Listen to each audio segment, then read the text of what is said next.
Okay, Petra? Is okay? Now we have sound. Yes?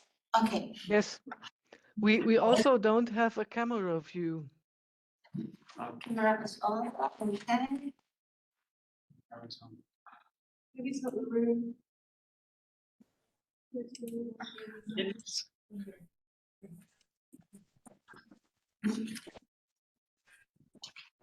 But that is not that much important.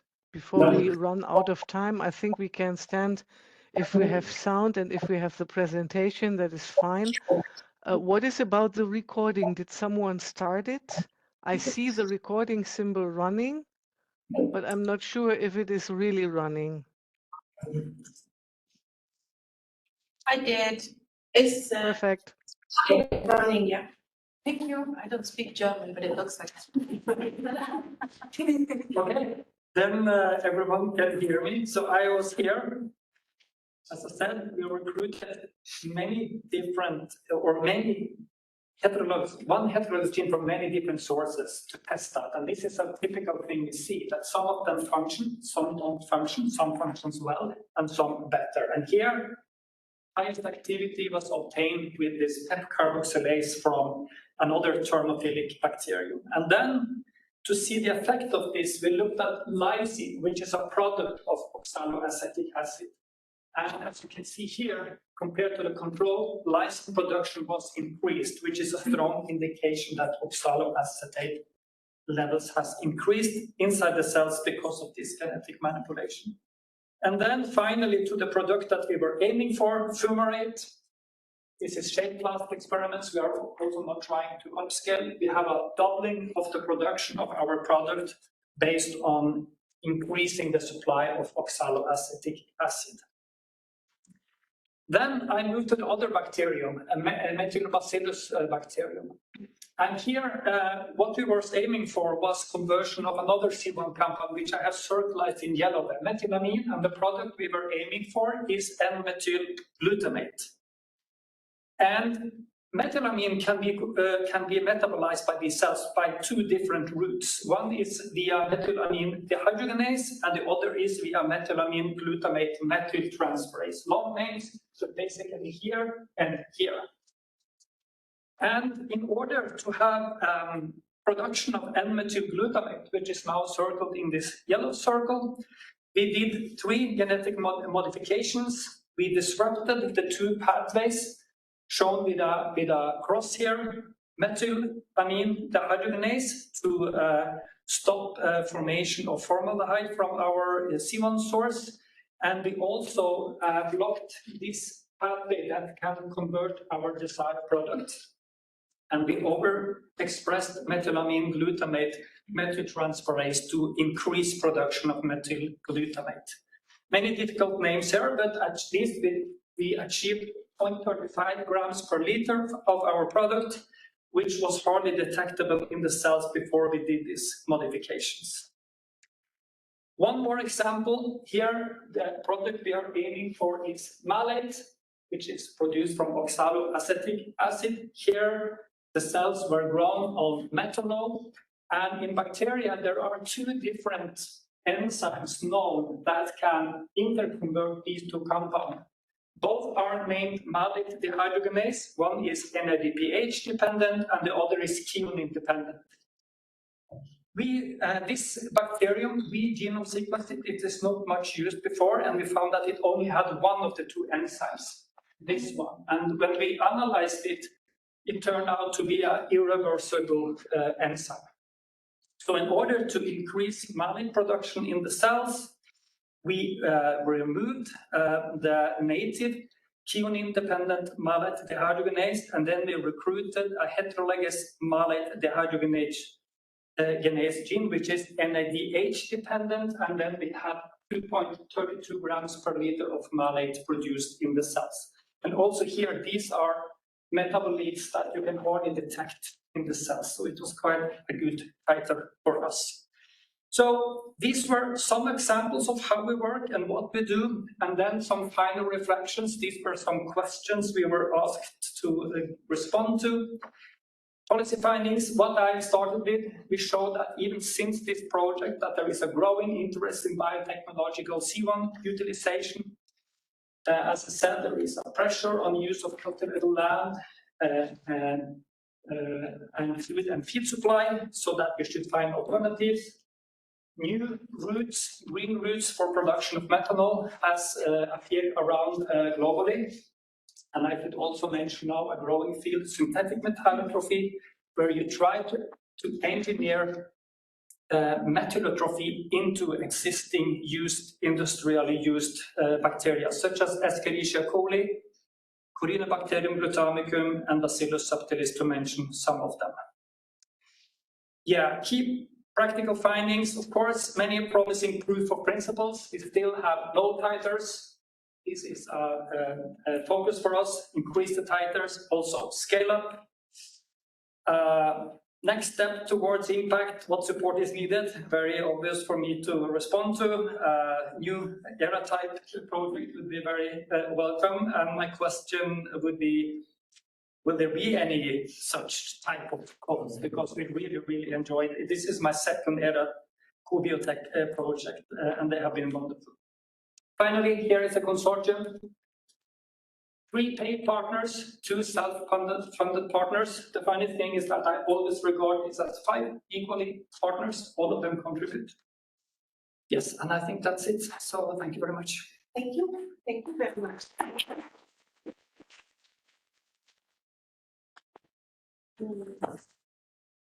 Next project is online.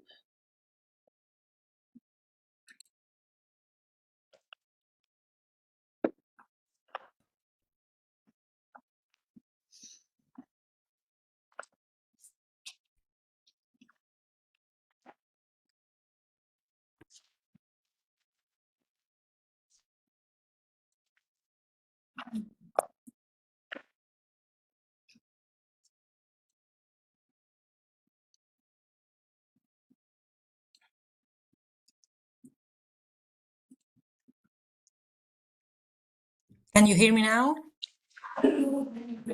Yeah. Yes. Good. I just tried because we have a PDF here, and is this okay as it is shown here? Press that. Great. Okay. Yeah. Yes. Yeah. Okay. You are quite loud. Yes. We have to turn it down. Yeah, perhaps. There's a control for the TVs. Do it here. Oh, yeah, okay. Oh, so now it was too loud. Yeah, not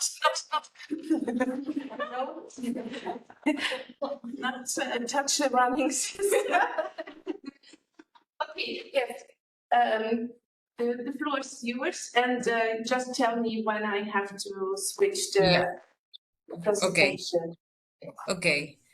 So I'm going to give you some results of the project OleoFerm. I'm the coordinator of this project, and OleoFerm stands for the Sustainable Oleochemical Bioproduction from carboxylates via oleaginous fermentation. So next, please.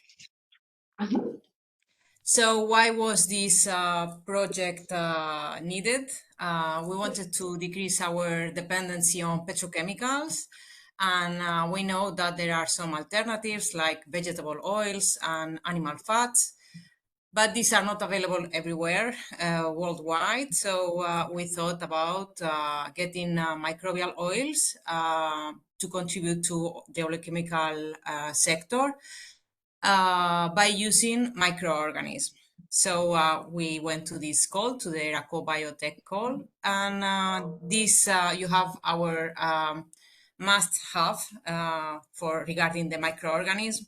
So we thought about something that would be something to scale up, something that was some kind of microorganism that should not be dependent on weather, and that they had short life cycles. So can you press next, please? Yeah, so the microorganism that we were next. that we were Yeah. considering were microalgae and yeasts, but microalgae, they grow in diluted systems, and then they are, one of the problems might be the harvesting. So we went for yeasts because they grow in dense cultures. But what we knew, and that's something that was already mentioned previously, is that yeast, as many other microorganisms, they like sugars as a carbon source. And we know that they can accumulate lipids using sugars, and we know the yields that they are over there. But what we knew back then when we started the project was also that this approach using sugar carbon sources make this microbial oil production economically unfeasible. So thinking on alternative to produce, to get some other carbon source, we propose this oleoferm project. Can you continue with the next slide? Yep. So the scientific approach that we have in oleoferm is to interconnect two bioprocesses. The last one is the oleaginous fermentation, in which we accumulate lipids with yeasts. And as a replacement of sugars, we propose short-chain fatty acids that can be produced in anaerobic fermentation, starting from any kind of organic waste. So this means that we are not linked to lignocellulose or any sugar material. Can you continue, please? Next slide. So here you have our sub-objectives in oleoferm. Good. The first one was having a good conversion of organic waste into short-chain fatty acids in this anaerobic fermentation. We also knew back then that we had to separate somehow these short-chain fatty acids to feed the oleaginous fermentation. Short-chain fatty acids, there are several molecules. They go from acetic to hexanoic. It can be, it's more known what happened with acetic, but not so much with hexanoic. So we wanted to evaluate and identify which were the metabolic routes that were involved in this uptake of short-chain fatty acids. Also, how can we optimize the fermenters to accumulate lipids with this yeast, and also the quantification of all the impacts of these two bioprocesses. Next, please. So this is the consortium of the oleoferm project. The project is already finished. It finished in May 2024. There are partners from 3 countries, Spain, Slovenia, and France. And we have the private company, BioValo, working also in this project. Next, please. So I selected few, just some results that I thought it would be more interesting. So the first part is regarding anaerobic fermentation, the first bioprocess that we have. So here I show some interesting results, because for us it's pretty important that we didn't only work in the lab. Lab scale, we went to bigger reactors. So as you can see here, we conducted the fermentation in 3 scales, in reactors of 2 liters, 50 liters reactor, and 250 liters reactor. The three scales were tested in different locations with different partners. And what is pretty nice is that we got pretty similar results. So it shows the robustness of the process. We achieve high concentrations of VFAs, around from 25 to 30 grams per liter. And if we look at the yields of the bioconversion efficiencies, we are around 50%, or 40%, better said. So of what we feed, 40% is converted to this carbon source that we are going to use to feed the yeasts. Also, the system is pretty robust in the distribution profile of the short-chain fatty acids. mainly giving us butyric, and then second VFA was acetic acid, the most predominant. Next, please. So going to the second part of the project, the second bioprocess, the oleaginous fermentation, we also made quite a big screening of oleaginous yeast, our partners in Slovenia. And yeah, they were trying to see with these carbon sources, acetic, propionic, and butyric, which one of the yeast was able to grow better. And out of them, we selected Chiarovia lipolytica, this one that you have over there. Next, please. So also in this research field of oleaginous fermentation with yeast, normally it's always the main one main parameter that everyone is checking is about the carbon-nitrogen ratio. So it's not only about the carbon source, also about the nitrogen. But for us, of course, the nitrogen was important, but what was really important for us was also the phosphate, the phosphorus that you have in the culture broth, where the short-chain fatty acids are coming. And what we saw, we were pretty conservative because at the beginning, what we knew was that literature was saying that 5 grams per liter of short-chain fatty acids would be already inhibitory for yeast. But we were testing 15 grams per liter of short-chain fatty acids, and yeast sometimes they are able to consume, and some others they are not able to consume, as you can see on the right. And the main difference between these two figures is the content of phosphate, meaning that it's not only about nitrogen, but phosphate is also pretty relevant when you go to test your short-chain fatty acids as a carbon source. We are also important, really important for us, is that we are always working with real digest states. So this means that we are not using synthetic media. And instead of being afraid of working with real media, we say that we even went to 25 grams per liter of short-chain fatty acids, and yeast are able to grow in this. So there is no problem with real digest states and higher concentrations. Next, please. So what we saw, we also calculate the yields similar to what we saw with sugars. How much is the yield of that we can have for lipid accumulation with regard to the grams per of carbon source that we feed. And if you remember, for sugar was also around 0.3. So we can say that depending in this case of phosphate, the content of phosphate in the media, we can also achieve similar lipid yields than with the sugars, in this case with short-chain fatty acids. Next, please. Yeah, so the main outcomes of these two bioprocesses that we have interconnected in Oleoferm are those that you have there. So we have an anaerobic fermentation that we can reach between 40 and 50% bioconversion of the organic matter into these short-chain fatty acids. And we saw that the process is pretty robust for the scale-up, for the distribution profile of the molecules.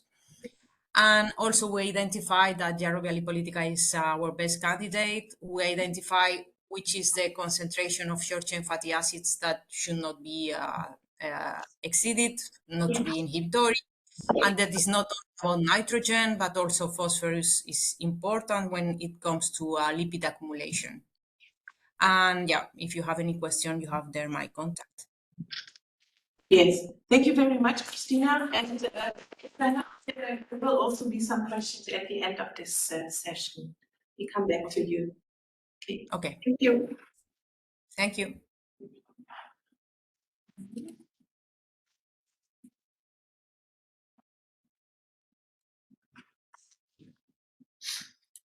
Next one. Yeah. So good afternoon again.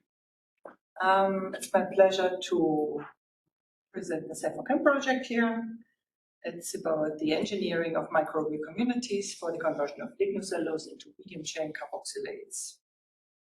So medium-chain carboxylates are such as caprolate and caprolate that you can see here, are commodities that can be used directly or as derivatives in many different industries. For instance, they can be directly used for production of feed additives, but also for lubricants, plasticizers, and coatings, detergents.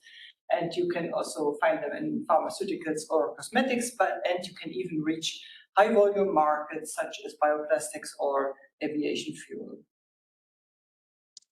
Currently, they are still produced from palm kernel oil or fossil oil, but there is alternative, more sustainable and local alternative. You can also produce them from residual and waste biomass. And at the moment, such material can be treated by the anaerobic digestion process for producing an energy carrier such as biogas and fertilizer. And biomass, or such residual and waste biomass, has a very complex chemical structure, and as complex is the biogas process. But the biogas process is not only applicable for producing an energy carrier, it harbors more potential also for producing chemicals here in the middle of the process. As you can see, for instance, there are these short-chain carboxylates, medium-chain carboxylates, dicarboxylates, lactate, branch-chain carboxylates, and so on.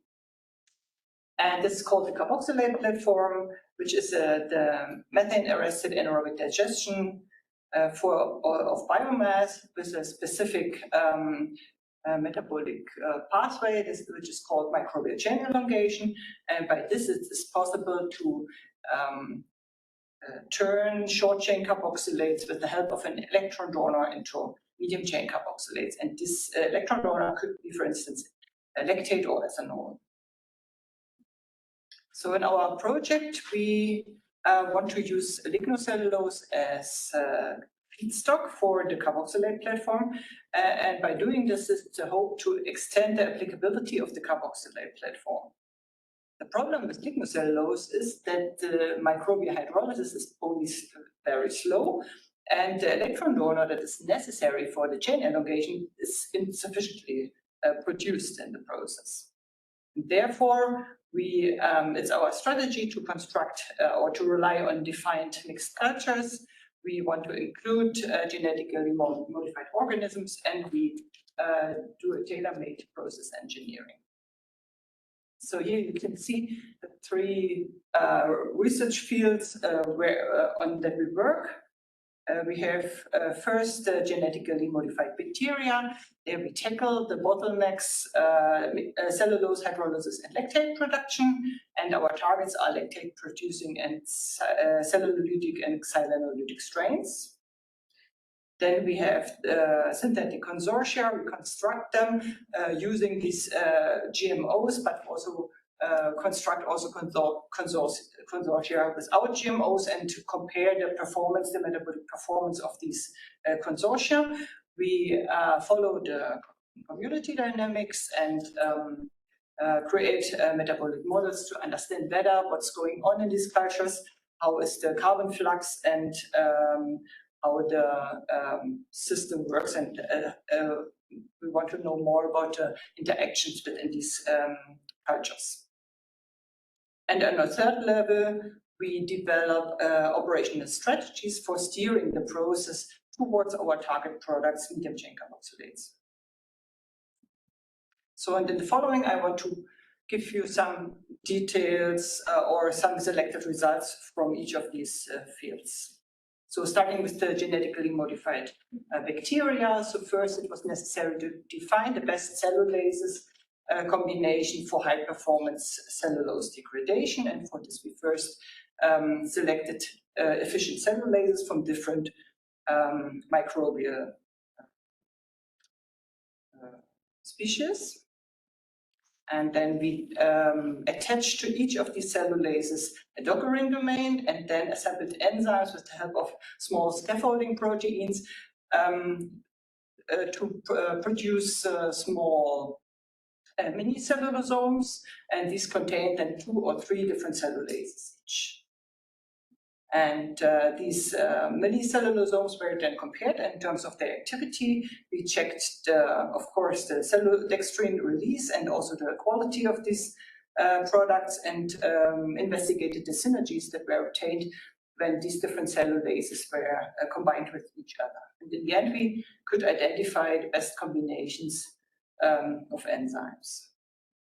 And in the next step, we cloned the genes of the selected cellulases into Lactococcus lactis plasmids, and we prepared genetic constructs for inducible and constitutive expression of and for the secretion or surface display of the heterologous cellulases.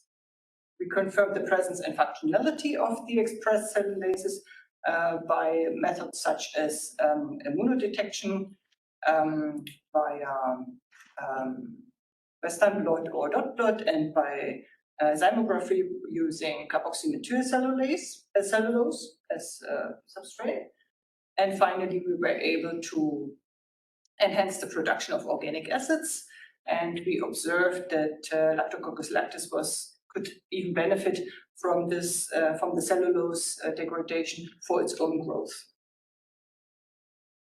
On the next, in the other field, we worked with constructed anaerobic consortia, and we for turning the lignocellulose into our target products, it's necessary to have 3 functional groups in these consortia, and these are the lignocellulose hydrolyzing bacteria, lactic acid producers, and chain elongating bacteria. And we used as source for these microorganisms either enrichment cultures that were enriched on cellulose or xylem. And additionally, we used these already mentioned GMOs, but also wild-type strains. And here you can see one example for an enrichment culture.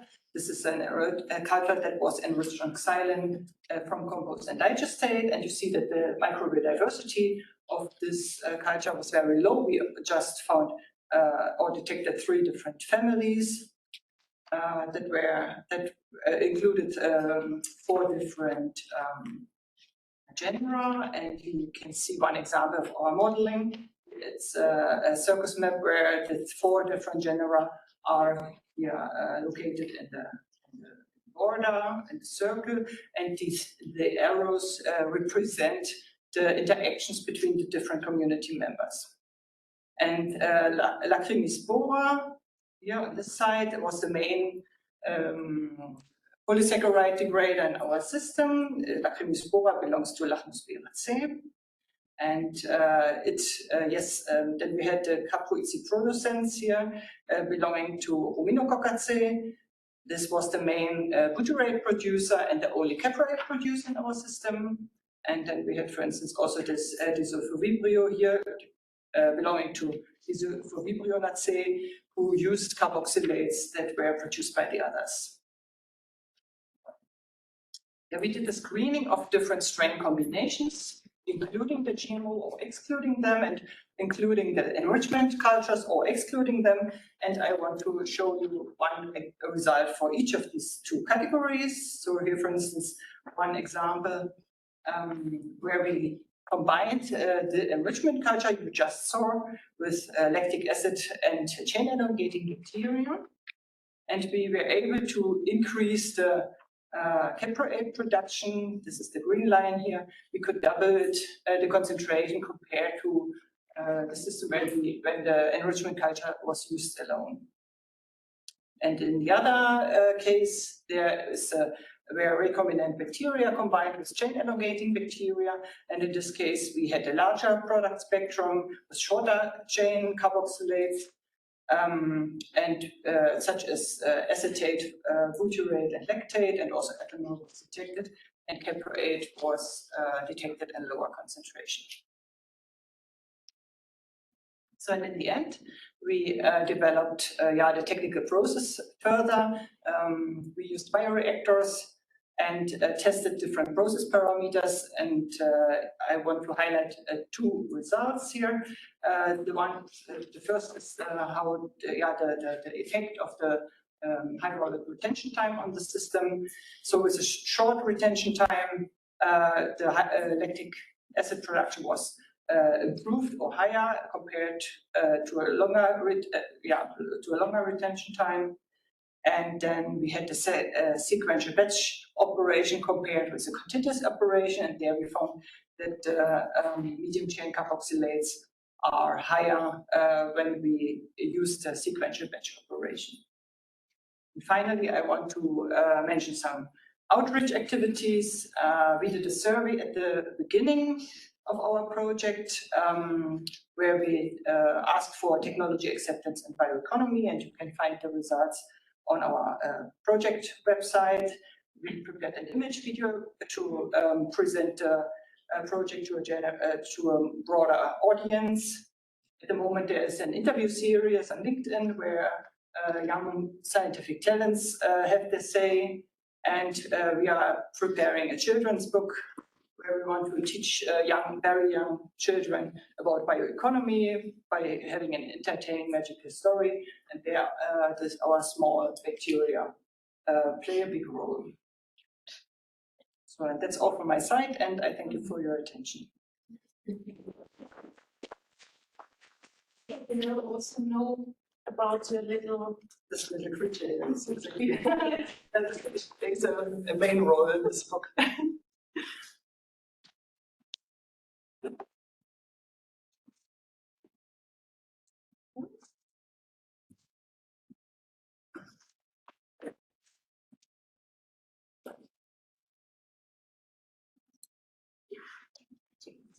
So, hello again from my side. It's a pleasure for me to end today's session and to have the last talk of today actually, and introducing some key findings of the CoBioTech project to you, which is actually facing its final phase currently. So just as a reminder of our motivation, we proposed a two-stage biochemical process to synthesize HMTP, methionine analog, to just have a more sustainable and cost-efficient production pathway. So this two-stage process starts with the fermentation stage, where DHP, an intermediate, is produced by microbes, and they are using sugar or ultimately sugar-rich waste streams as a feedstock. And then in the second chemical step, DHP is converted into HMTP.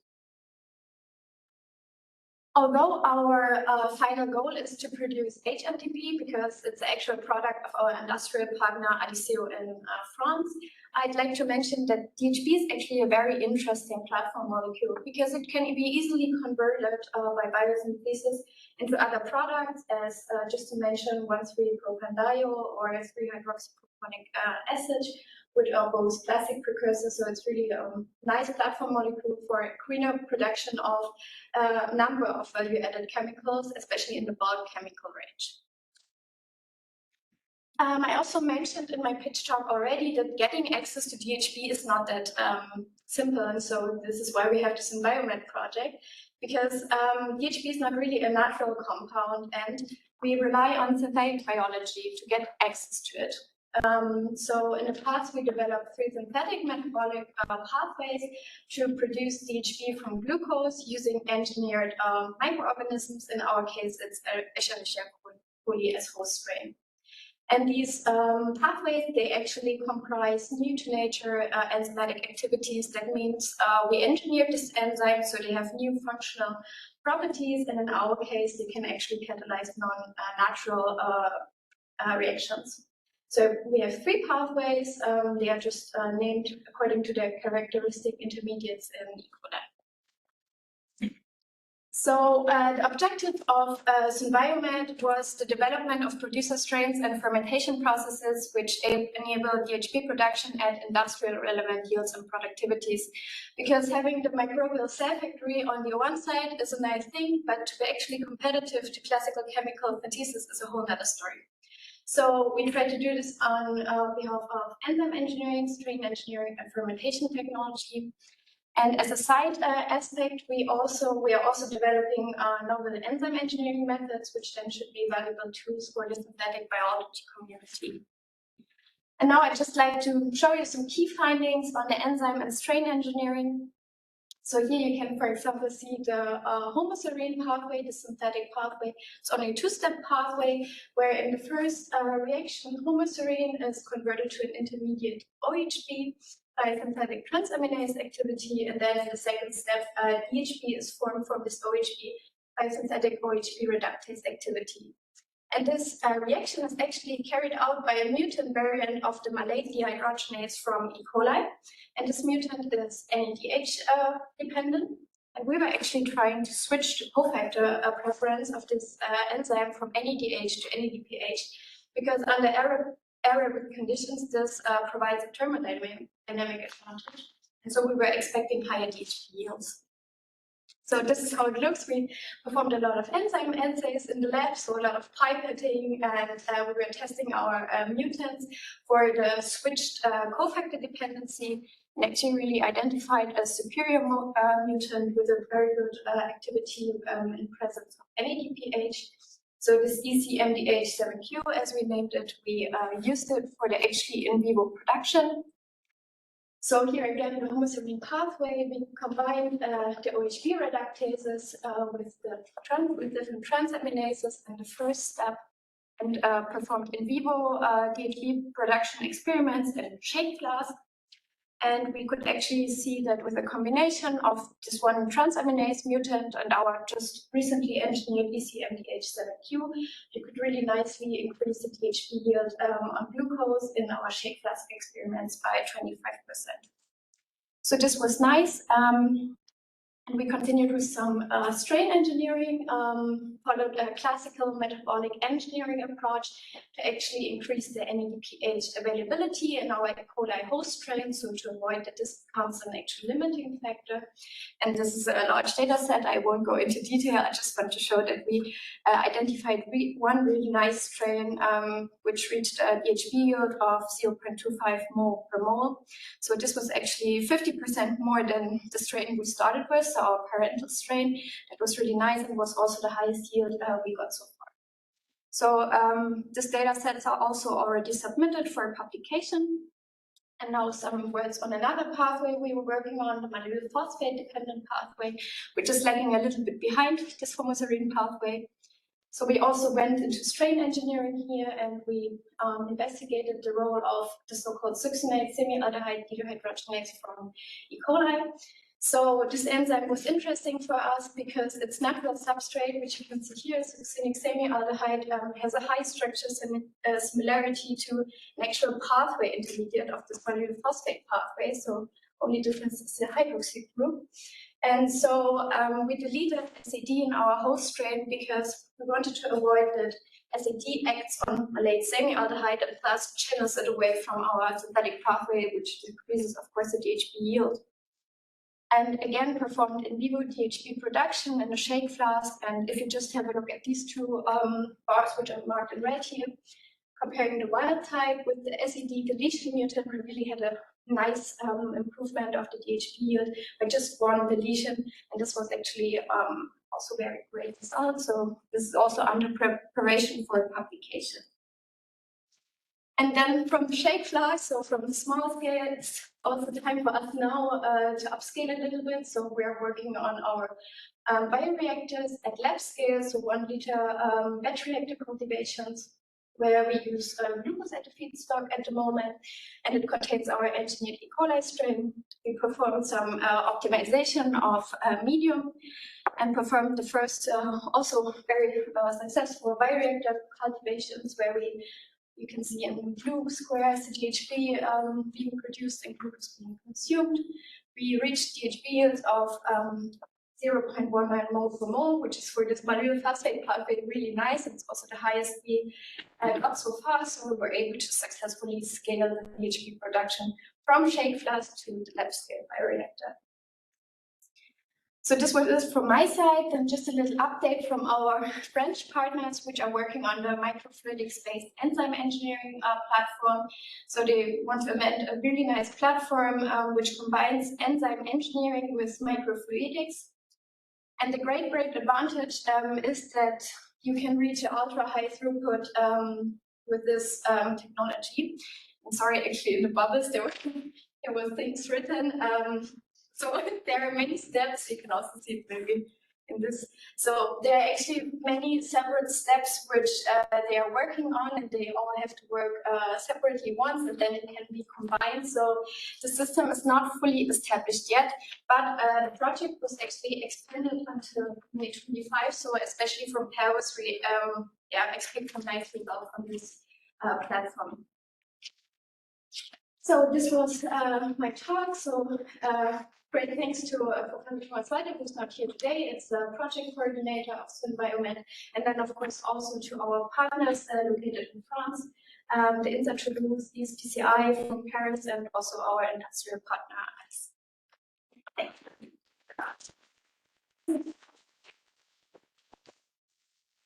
Thank you.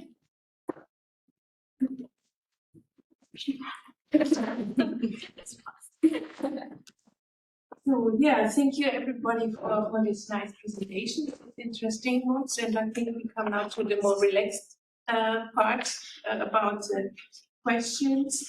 So I think we got so much information and interesting details. There are several questions in the room. Yeah.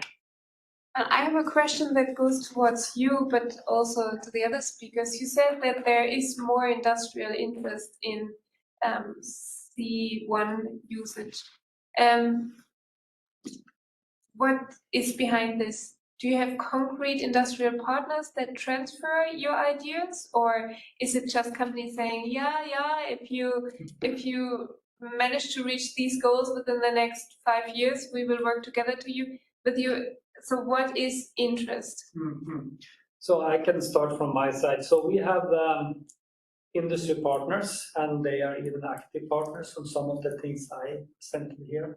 ACS Bio from Slovenia, and they work, this is the second project we have with them on board, and they are very research oriented, and they really want to integrate this into their business to use C1 compounds. So it's not just that they are sitting and watching and hoping that something will come out of it. We also previously had the BASF from Germany on board on the EU project. That one we had a patent, they licensed it, and I know that they are also working with methanol in particular from their side, because they have an interest in it. So, and so far there is, I don't think there is any commercial process using methanol or lithium, which are the most commonly targeted C1 compounds. But for sure there is a real interest in this, because of and like ACS, they also work with the development of processes for other industries, and they see this more and more, that there is a growing interest. And I think that you saw it also here. It's a little bit the same as this biorefinery concept that was also presented here on yeast, to try to make yeast to eat pentose sugars, which are part of the lignocellulose material that is there. So C1 compounds is one alternative, lignocellulose is another one. Side streams, macroalgae, there is all these kind of raw materials that are alternatives. And the pressure is on the use of cultivable land. And I think that this started really when they started in the States to heavily use sugar canes to produce biofuels, which was produced in enormous volumes. And then they really saw that this is not sustainable, because it really took a lot of the cultivable land to produce feed for the cars. So what about you? Is there real industrial interest for your research? In our case, there is. So we, in this project here, in the Self4Chem project, we actually went one step back to investigate this particular case of how lignocellulose can be used in this for this process. But we have other projects where we develop the technology further for producing medium chain carboxylates from other substrates, and in such cases we are much have had more process in terms of TRL level.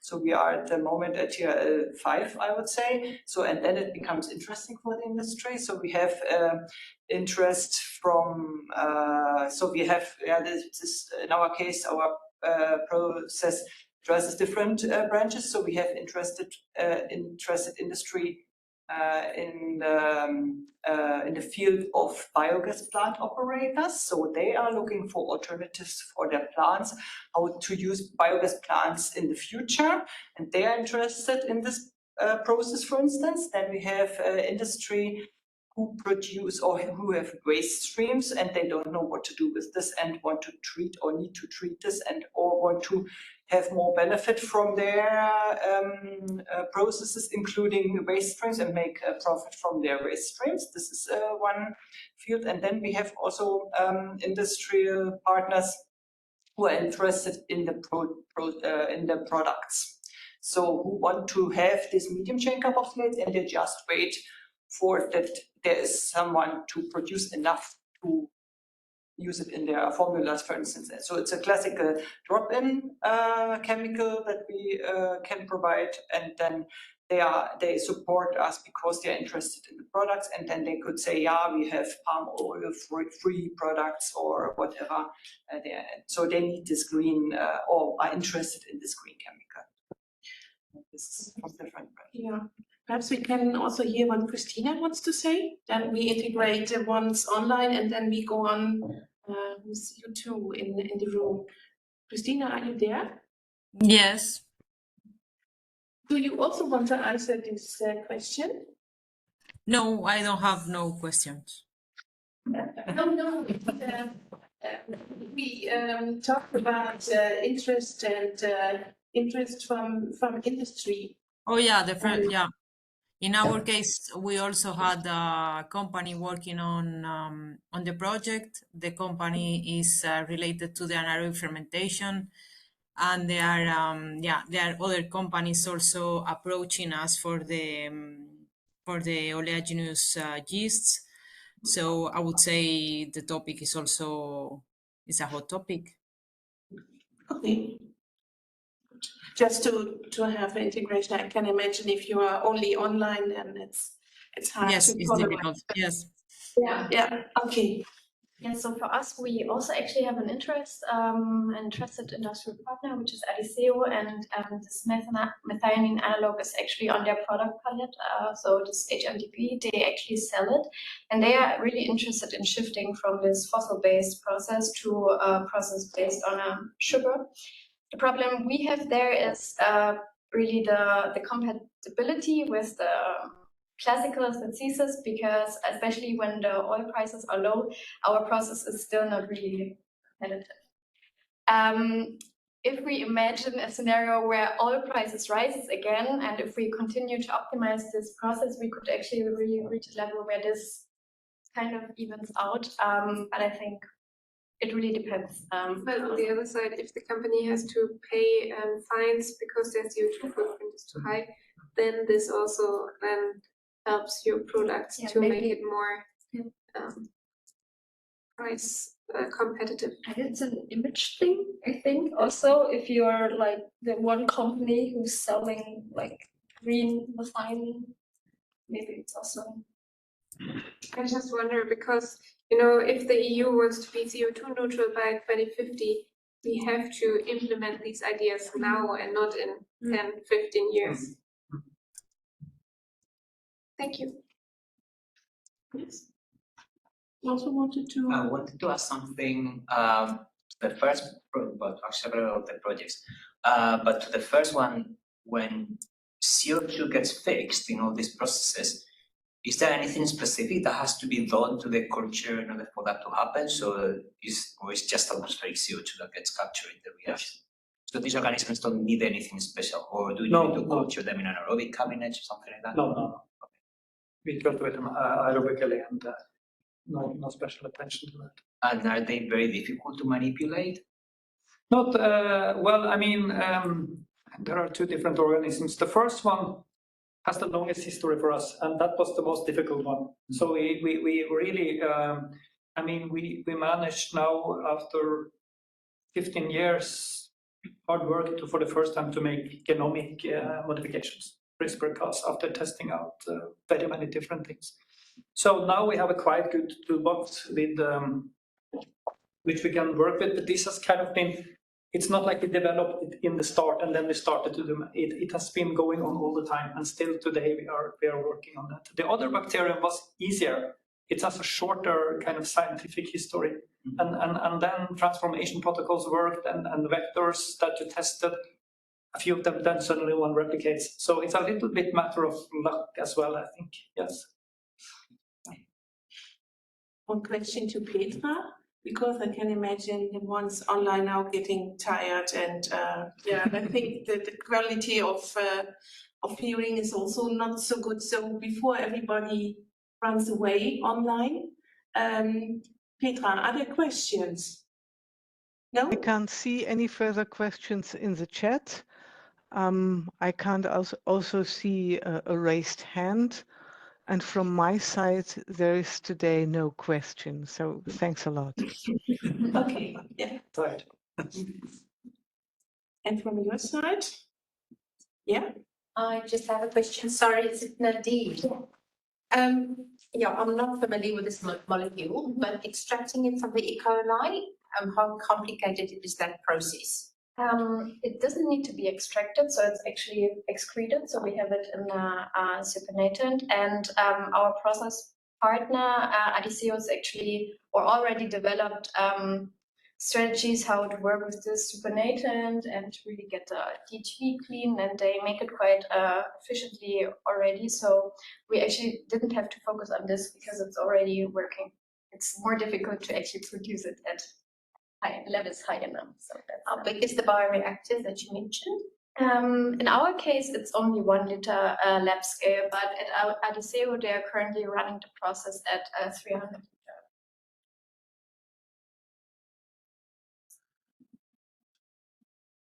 Questions? Maybe Yeah. for you.